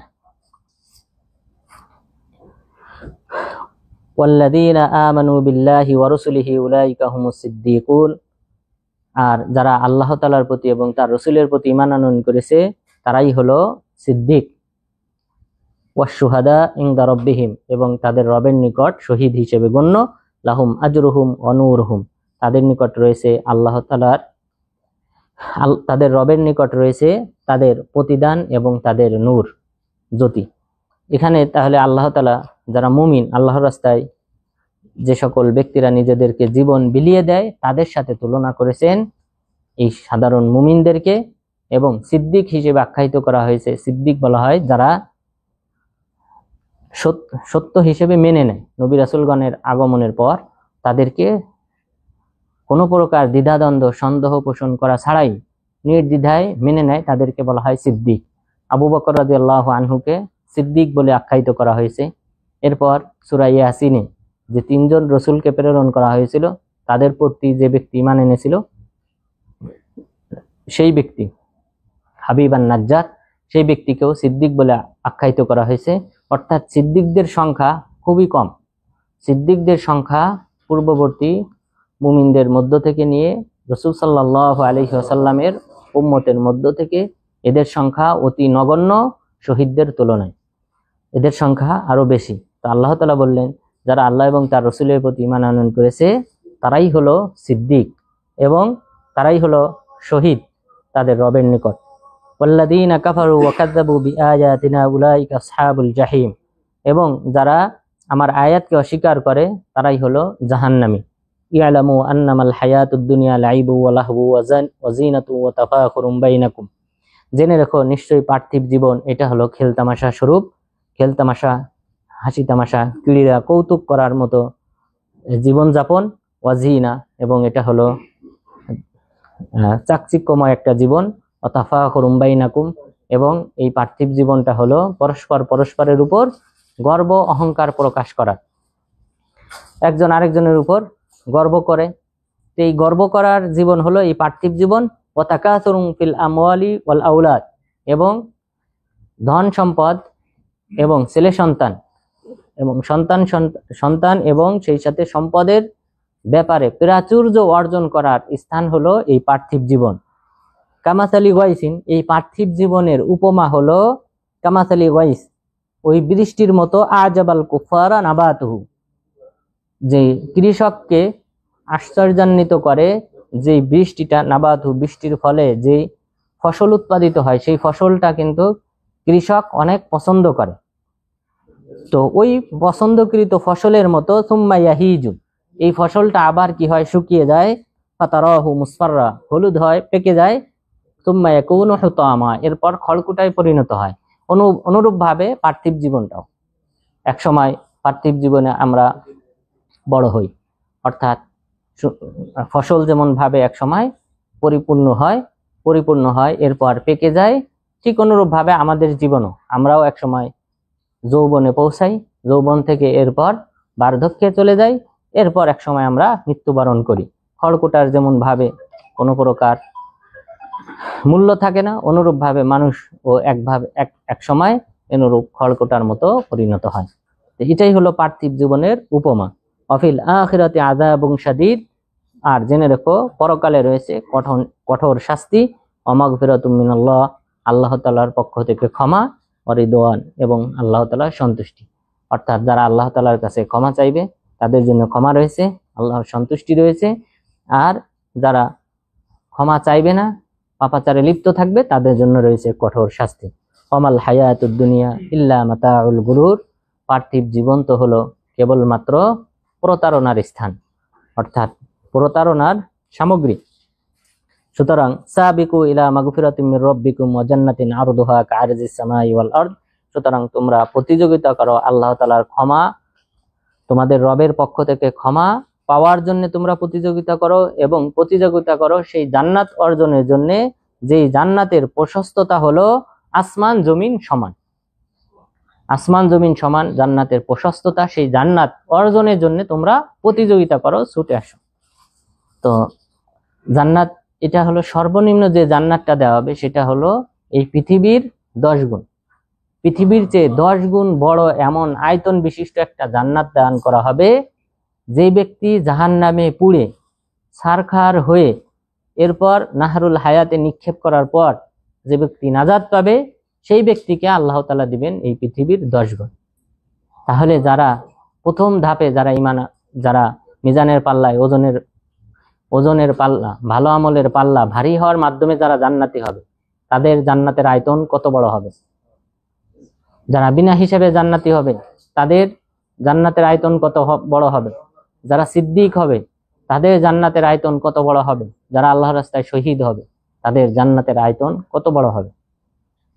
শহীদদের ক্ষেত্রে একটা হাদিস এসেছে যে আল্লাহ তাআলা জান্নাতে 100টি স্টেপ তৈরি করে রেখেছে। 100টি স্টেপ, প্রতিটা স্টেপ হলো আসমান জমিন সমান। এই পৃথিবী থেকে প্রথম আসমানের দূরত্ব হলো 500 বছরের রাস্তা। তো এইরকম ভাবে 100টা স্টেপ আল্লাহ তাআলা তৈরি করে রেখেছেন যে ব্যক্তি আল্লাহর রাস্তায় শহীদ হবে তাদের জন্য। তো সুতরাং এইভাবে আল্লাহ তাআলা মুমিনদের মাঝে বিশাল ব্যবধান দান করবে। অর্থাৎ অনেকেই আছে, অনেক নবীগণও ঈর্ষান্বিত হবে মুমিনদের মর্যাদা দেখে, যে একজন সাধারণ মুমিন হয়ে নবীগণের মতো এরকম সুবিশাল জান্নাত কিভাবে সে অর্জন করেছে, নবীগণও ঈর্ষান্বিত হবে। তো সুতরাং আমাদেরকে অবশ্যই আমল করতে হবে। আল্লাহ তাআলা বলেছেন ক্ষমার দিকে তোমরা ছুটে আসো, অবশ্যই বেশি বেশি ক্ষমা প্রার্থনা করতে হবে। রাসূল সাল্লাল্লাহু আলাইহি ওয়াসাল্লাম দিনে রাতে 70 বার অথবা 100 বারের বেশি ক্ষমা প্রার্থনা করতেন। সুতরাং আমাদের উচিত এর চেয়ে আরো বেশি ক্ষমা প্রার্থনা করা, যেহেতু আল্লাহ তাআলা তার পূর্বের এবং পরের সকল গুনাহ ক্ষমা করে দিয়েছেন। এরপর মহান রব্বুল আলামিন বলেছেন উইদ্দাত লিল্লাযিনা আমানু বিল্লাহি ওয়া রাসূলি, এই জান্নাত আমি তৈরি করে রেখেছি মুমিনদের জন্য যারা আল্লাহ এবং তার রাসূলের প্রতি ঈমান আনয়ন করেছে তাদের জন্য। যালিকা ফাদলুল্লাহি ইউতিহি মান ইয়াশা, এটা আল্লাহ তাআলার অনুগ্রহ, আল্লাহ তাআলা যাকে চান তাকে দান করেন। আল্লাহু যুল ফাদলিল আযীম, আল্লাহ তাআলা হলেন অনুগ্রহকারী, মহান অনুগ্রহকারী। মা আসাবা মিন মুসিবাতিন ফিল আরদি ওয়ালা ফি আনফুসিকুম ইল্লা ফি কিতাবিম মিন ক্বাবলি আন নাবরাহা, যে পৃথিবীতে যে সকল বিপর্যয় আসে, মুসিবত আসে, বালা মুসিবত আসে, ওয়াফি ওয়ালা ফি আনফুসিকুম, এবং তোমাদের তোমরা নিজেরাও যে সকল বালা মুসিবতে পতিত হও সেগুলি ইল্লা ফি কিতাবিম মিন ক্বাবলি আন নাবরাহা, সেগুলি কিতাবে লিপিবদ্ধ করা রয়েছে এটা বাস্তবায়ন হওয়ার পূর্বে। অর্থাৎ আমরা আগের হাদিসে বলেছি যে 50,000 বছর পূর্বে, আসমান জমিন সৃষ্টির 50,000 বছর পূর্বে আল্লাহ তাআলা সকলের তাকদীর নির্ধারণ করে রেখেছেন। আল্লাহ তাআলা বললেন তোমাদের যে সকল বিপর্যয় আছে, নিজেরা যে বালা মুসিবতে বিপদে অ্যাক্সিডেন্ট, রোগ ব্যাধি ইত্যাদিতে আক্রান্ত হও, অথবা পৃথিবীর উপর যে সকল বালা মুসিবত আসে, ঘূর্ণিঝড়, বন্যা ইত্যাদি, এই সবগুলি ঘটার পূর্বে আমি লিপিবদ্ধ করে রেখেছি। এরপরে বললেন ইন্না যালিকা আলাল্লাহি ইয়াসির, এটা আল্লাহ তাআলার জন্য সহজ। লিকাইলা তাসাউ আলা মা ফাতাকুম ওয়ালা তাফরাহু বিমা আতাকুম, যেন তোমরা আফসোস না করো যদি কোনো কিছু তোমরা হারিয়ে ফেলো, এবং যেন বেশি আনন্দিত না হও কোনো কিছু পাওয়ার পর, কারণ এগুলি সব সম্পর্কে আমি আল্লাহ তাআলা আগে থেকেই জানি। সুতরাং তোমরা বেশি উৎফুল্ল হয়েও না, আবার দুশ্চিন্তাও করো না যদি কোনো কিছু ছুটে যায় বা হারিয়ে যায়। অর্থাৎ এটাই আমাদের বেশি হয়, কোনো কিছু চাকরি, ভালো চাকরি বা কোনো একটা জব অফার এগুলি ছুটে গেলে আমরা আফসোস করি। আল্লাহ তাআলা বললেন আফসোস করো না, এটা আমি বহু পূর্বেই লিপিবদ্ধ করে রেখেছি। ওয়াল্লাহু লা ইউহিব্বু কুল্লা মুখতালিন ফাখুর, আল্লাহ তাআলা দাম্ভিক অহংকারী ব্যক্তিকে পছন্দ করেন না। আল্লাযীনা ইয়াবখালুনা ওয়া ইয়া'মুরুনা আন-নাসা বিল বুখল, যারা কৃপণতা করে, মানুষকে কৃপণতা করার নির্দেশ দেয়, তাদেরকে আল্লাহ তাআলা পছন্দ করেন না। ওয়া মান ইয়াতাওয়াল্লা ফা ইন্নাল্লাহু হুয়াল গনিয়্যুল হামিদ, যে ব্যক্তি আল্লাহ তাআলা থেকে মুখ ফিরিয়ে নেবে তার জানা উচিত আল্লাহ তাআলা হলেন গনি, অভাবমুক্ত এবং প্রশংসিত। লাকাদ আরসালনা রুসুলানা বিল বায়্যিনাতি ওয়া আনজালনা মাআহুমুল কিতাব, আমি আমার রাসূলগণকে স্পষ্ট নিদর্শনাবলী দিয়ে প্রেরণ করেছি, আমি তাদের সাথে কিতাব অবতীর্ণ করেছি, ওয়াল মিজান, এবং মিজান অবতীর্ণ করেছি, সত্য মিথ্যার তথা মানদণ্ড, ওজনের যে মানদণ্ড রয়েছে, যে সঠিক মাপ দিতে হবে সেই মানদণ্ড আমি অবতীর্ণ করেছি। লিয়াকুমান নাসু বিল কিসত, মানুষেরা যেন ইনসাফ প্রতিষ্ঠা করে, ওজনে যেন কম না দেয়, সেটাও আমি প্রত্যেক নবী রাসূলগণের সাথে অবতীর্ণ করেছি। তাহলে ওজনে কম দেওয়া এটা নিষিদ্ধ ছিল সকল উম্মতের কাছে। সকল নবী রাসূলগণ, একজন নবীর উম্মতকে ধ্বংস করা হয়েছিল শুধুমাত্র ওজনে কম দেওয়ার জন্য। কোন নবী? শুআয়ব আলাইহিস সালাম। শুআয়ব আলাইহিস সালামের সম্প্রদায়কে আল্লাহ তাআলা ওজনে কম দেওয়ার জন্য ধ্বংস করেছিলেন। ওয়া আনজালনাল হাদিদা ফীহি বাসুন শাদীদ ওয়া মানাফিউ লিন-নাস, আমি লোহা অবতীর্ণ করেছি, ফীহি বাসুন শাদীদ, ইহাতে রয়েছে প্রচন্ড শক্তি, ওয়া মানাফিউ লিন-নাস, মানুষের জন্য বিবিধ উপকার। লোহা ব্যতীত আপনি যদি কল্পনা করেন পৃথিবী অসম্ভব। এই লোহার মাধ্যমেই কিন্তু এই যে যত বিল্ডিং বলেন, এখানে যে রড ব্যবহার করা হয় এটা লোহা। এই লোহা ব্যতীত মানে পৃথিবী কল্পনা করাও অসম্ভব। এই লোহাতে রয়েছে প্রচন্ড শক্তি, এত 100 তলা 100-150 তলা বিল্ডিং তৈরি হচ্ছে এই লোহার উপর ভিত্তি করে টিকে রয়েছে।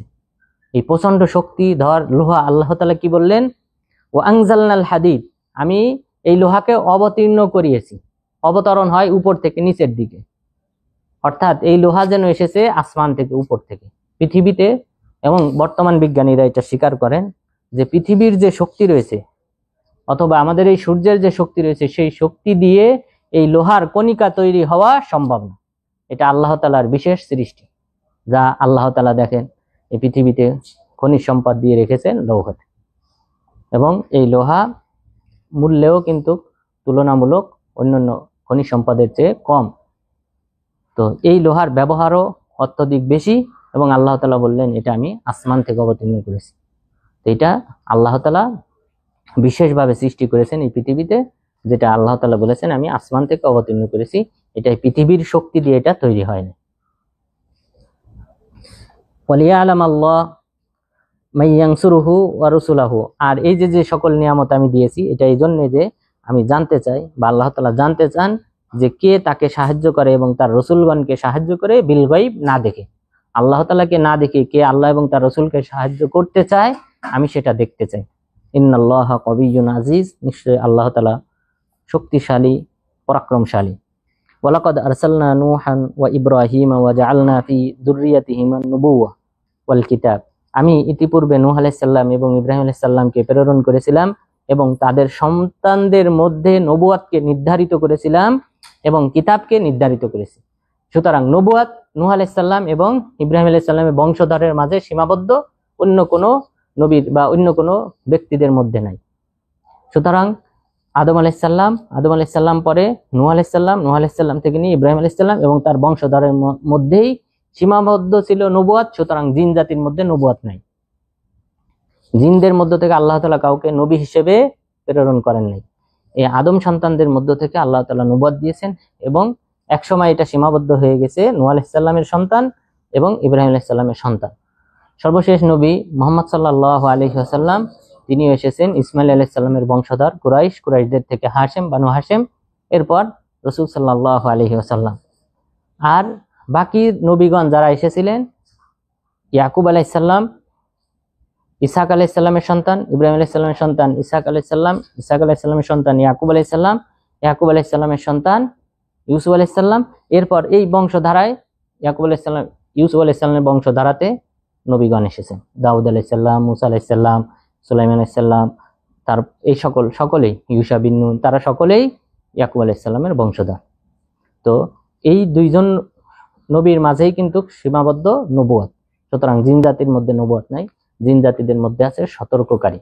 আল্লাহ তাআলা সতর্ককারী পাঠিয়েছেন, যারা আদম আলাইহিস সালামের সন্তানদের মধ্য থেকে অথবা যারা নবুয়াত পেয়েছেন তাদের, এই নবুয়াত যারা প্রাপ্ত হয়েছেন তাদের কাছ থেকে শিক্ষা নিয়ে তাদের কওমের মাঝে সতর্ককারী হিসেবে তারা দায়িত্ব পালন করে, দায়ী হিসেবে কাজ করে, কিন্তু তাদের মাঝে নবুয়াত নেই। ফামিনহুম মুহতাদ, তাদের মধ্যে অনেকে আছে হেদায়েত প্রাপ্ত, ওয়া কাসীরুম মিনহুম ফাসিকুন, এবং তাদের মধ্যে অনেকেই রয়েছে পাপাচারে লিপ্ত। তাহলে নবীর সন্তান তাদের মধ্যেও অনেকেই হেদায়েত প্রাপ্ত, আবার অনেকেই কবিরা গুনাহে লিপ্ত। সুম্মা কাফাইনা আলা আথারিহিম বিরুসুলিনা, এরপর আমি তাদের পর্যায়ক্রমে আমি অনেক নবী রাসূলগণ প্রেরণ করেছি। ওয়া কাফাইনা বিঈসা ইবনে মারইয়াম, এরপর আমি পর্যায়ক্রমে ঈসা আলাইহিস সালামকে নবী হিসেবে প্রেরণ করেছিলাম। ওয়া আতাইনাহুল ইনজিল, তাকে আমি ইনজিল কিতাব দান করেছিলাম। ওয়া জাআলনা ফি কুলুবিল্লাযিনা তাবাউহু রাফাতান ওয়া রাহমা, আর তাকে যারা অনুসরণ করেছিল তাদের অন্তরে আমি মায়া মমতাবোধ সৃষ্টি করেছিলাম। ওয়া রাহবানিয়াতান ইবতাদাউহা মা কাতাবনাহা আলাইহিম ইল্লা বিতিগা রিদওয়ানিল্লাহ, এবং তারা বৈরাগ্যবাদ, সন্ন্যাসবাদ তারা আবিষ্কার করেছিল, আমি সেটা তাদের উপর ফরজ করি নাই, কিন্তু তারা সেটা নিজেরাই এটা আবিষ্কার করেছিল আল্লাহ তাআলার সন্তুষ্টি অর্জনের জন্য। ফামা রাওহা হাক্কা রিআয়াতিহা, কিন্তু তবুও তারা তার হক যথাযথভাবে আদায় করেনি। অর্থাৎ তারা যে একটা বিধান চালু করে যে জঙ্গলে একাকী স্থানে, পাহাড়ে, পর্বতে, নির্জনে এলাকায় গিয়ে উপাসনা করা, এটা তারা নিজেরা আবিষ্কার করেছে। আল্লাহ তাআলা বলেছেন মা কাতাবনাহা আলাইহিম, এটা আমি তাদের উপর ফরজ করিনি, তারা নিজেরা নিজেদের উপর ফরজ করে নিয়েছে, এবং তারপরেও এই আমলটাও তারা সঠিকভাবে পরবর্তীতে করে নাই। তো এই সন্ন্যাসবাদ ইসলামে হারাম, লা রাহবানিয়াতা ফিদ্দীন। রাসূল সাল্লাল্লাহু আলাইহি ওয়াসাল্লাম বলেছেন ইসলামে, এই ধর্মে কোনো প্রকার বৈরাগ্যবাদ নেই। কেউ যে একাকী জীবনযাপন করবে এটা ইসলামে জায়েজ নেই। রাসূল সাল্লাল্লাহু আলাইহি ওয়াসাল্লামের কাছে 3 ব্যক্তি আসলেন। আসার পর রাসূল সাল্লাল্লাহু আলাইহি ওয়াসাল্লামকে না পেয়ে তার কোন স্ত্রীদের কাছে জিজ্ঞাসা করলেন যে তিনি কেমন আমল করেন। তারা আমলের বর্ণনা দিলেন, রাতে তাহাজ্জুদ পড়েন, এরপর আল্লাহর জিকির করেন, কোরআন তেলাওয়াত করেন ইত্যাদি। যখন শুনলো তারা বলল, তাদের মধ্যে একজন বলল যে আমি দিনে সিয়াম পালন করব, সিয়াম ভঙ্গ করব না। আরেকজন বলল আমি সারা রাত জেগে তাহাজ্জুদের সালাত আদায় করব। আরেকজন বলল আমি লা আতাজাওয়াজুন নিসা, আমি বিবাহ করব না, আমি আল্লাহর ইবাদতে নিজের জীবন পার করে দেব। তখন এই তিনজনের কথা পরবর্তীতে রাসূল সাল্লাল্লাহু আলাইহি ওয়াসাল্লাম আসার পর যখন জানলেন, তাদেরকে জিজ্ঞাসা করলেন তোমরাই কি এই কথাগুলো বলেছো? তারা বললেন হ্যাঁ বলেছি।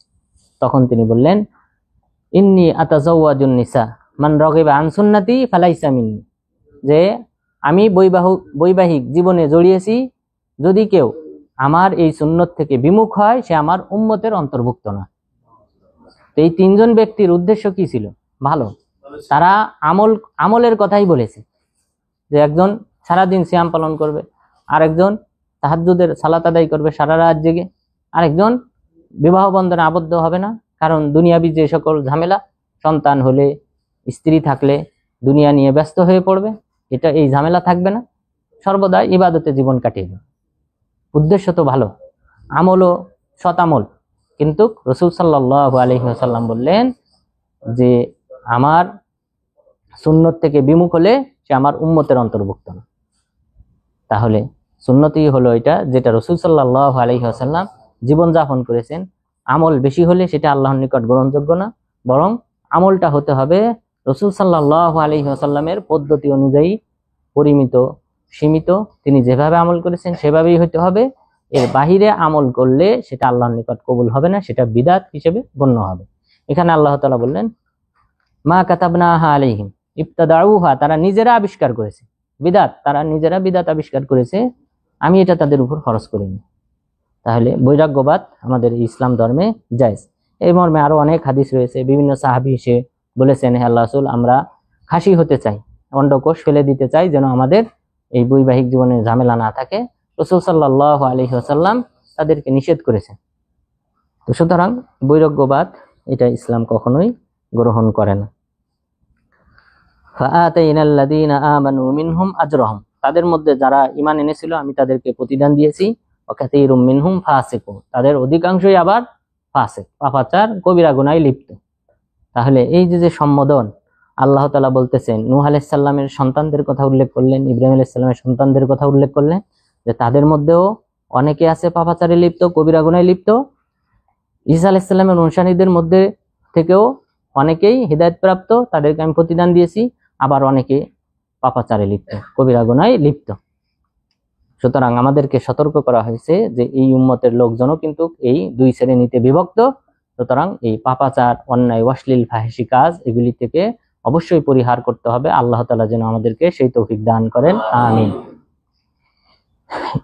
এরপর বললেন ইয়া আইয়ুহাল্লাযীনা আমানুত্তাকুল্লাহা ওয়া আমিনু বিরাসূলি, হে মুমিনগণ তোমরা আল্লাহ তাআলাকে ভয় করো এবং তার রাসূলের প্রতি ঈমান আনয়ন করো। ইউতিকুম কিফলাইনি মির রাহমাতি, আল্লাহ তাআলা তাহলে তোমাদেরকে দ্বিগুণ রহমত দান করবেন। নবীর প্রতি ঈমান আনয়ন এবং আল্লাহকে ভয় করলে দ্বিগুণ সওয়াব দান করবেন। ওয়া ইয়াজআল লাকুম নূরান তামশুনা বিহি, এবং আল্লাহ তাআলা তোমাদেরকে হিদায়াত দান করবেন, যে হিদায়াত নিয়ে তোমরা পৃথিবীতে বিচরণ করবে। ওয়া ইয়াগফির লাকুম, আল্লাহ তাআলা তোমাদেরকে ক্ষমা করে দিবেন। আল্লাহু গফুরুর রহিম, আল্লাহ তাআলা ক্ষমাশীল, করুণাময়।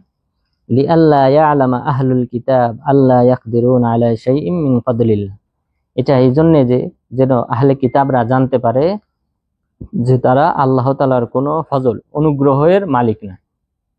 সকল অনুগ্রহের মালিক হলেন আল্লাহ তাআলা।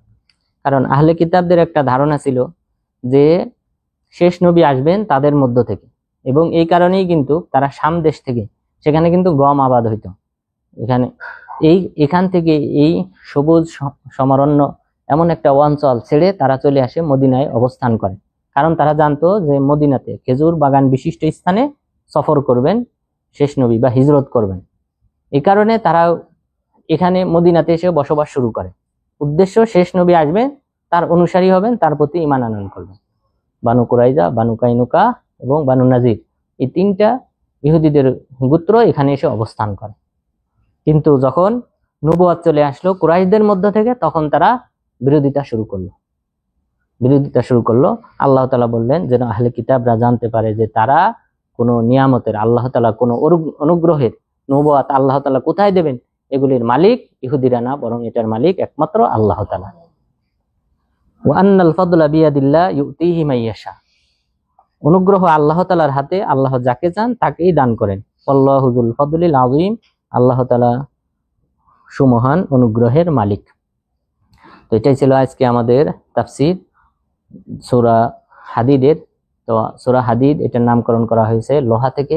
এই লোহা একটা আল্লাহ তাআলা বিশাল একটা বড় নিয়ামত, এবং এই নিয়ামতটা আল্লাহ তাআলা এই পৃথিবীতে সৃষ্টি করেন নাই, বরং আসমান থেকে অন্য কোনো জগতের শক্তি থেকে আল্লাহ তাআলা এটা সৃষ্টি করে পৃথিবীতে পাঠিয়েছেন।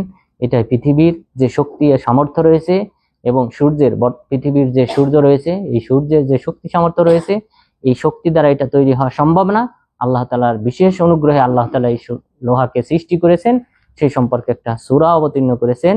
অর্থাৎ এই নিয়ামত রাজির কথা আল্লাহ তাআলা আমাদেরকে স্মরণ করিয়ে দিয়েছেন। আল্লাহ তাআলার এই নিয়ামতের শুকরিয়া আদায় করার মাধ্যমে আল্লাহ তাআলার নৈকট্যশীল বান্দা হওয়ার তৌফিক দান করেন। আমিন। আকুলু কওলি হাযা ওয়াস্তাগফিরুল্লাহ লি ওয়া লাকুম ওয়া লিসাইরিল মুসলিমিন।